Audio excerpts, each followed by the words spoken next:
60 years ago this week, on August 7, 1961, President John F. Kennedy formally signed into law the creation of the Cape Cod National Seashore. The new park set aside what would become more than 43,000 acres of prime Outer Cape property from the elbow of Chatham to the tip of Provincetown. Tonight, producer Dave Frazier shares part one of a three-part series on the National Seashore and how it invited visitors to experience a different kind of seaside, unpolished and undeveloped.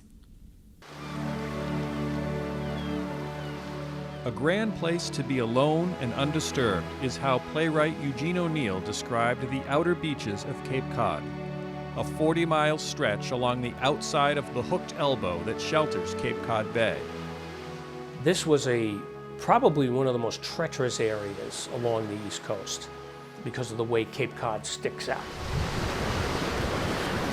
I had no idea, living in Chatham here as a kid, that there was this sort of wider Cape Cod. The waves are always shaping, reshaping, building up, taking away. So every time you go to the beach, it's a rediscovery. When people go out to the dunes or to Race Point or Herring Cove and you watch a sunset or a sunrise, you've never seen anything like it. Spending time on the outer beach can induce a feeling of enchantment that led visitors, especially writers and artists, to feel themselves reimagined while they were there. Literary giants like Eugene O'Neill, E.E. Cummings, Jack Kerouac, Mary Oliver, and perhaps most importantly, Henry Beston, whose 1928 book, The Outermost House, chronicled the outer beaches, dunes, wetlands, and harbors, and awoke Cape Codders to a landscape that needed protection. He was out there in the middle of this beautiful natural setting that it had always appealed to him, but he never got to experience it. And the more he was out there, the more he fell in love with the place. So he had a house built out on what is now Coast Guard Beach. It had 10 windows. He said he had a rather amateurish enthusiasm for windows. I had 10. I was told by one of his friends that nature and writing were synonymous with him. He talked about the rhythms of the waves, how they came in threes. He was just so taken by that. And he said that the writing has to have rhythms, just like the waves.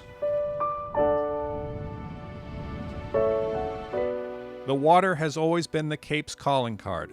Fishing built towns like Truro and Provincetown in the mid-19th century. By 1920, Cape Cod boasted just under 27,000 residents. By 1950, that number had nearly doubled.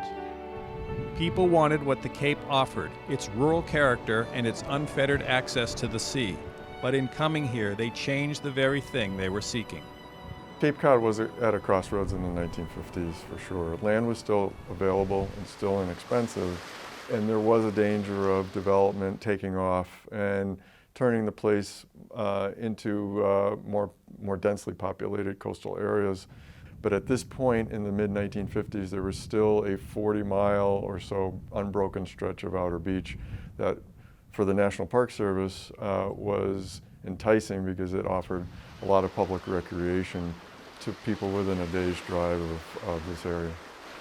In 1955, a first-term senator from Massachusetts sponsored a bill that would largely serve as the framework for the seashore legislation. That senator would become president, and in 1961 signed the bill into law, creating the Cape Cod National Seashore. Some 3 to 4 million people visit the National Seashore every year. For a small fee during the summer months, anyone can have access to this pristine beach, its blue Atlantic, its long sands, and its commanding high bluffs. This isn't a gated property, it's there for all those who choose to come, which is what its creators had intended. I've worked over 30 years at this National Seashore, and what I found here was that outer beach, that sense of solitude, that place to escape, and that is my go-to place.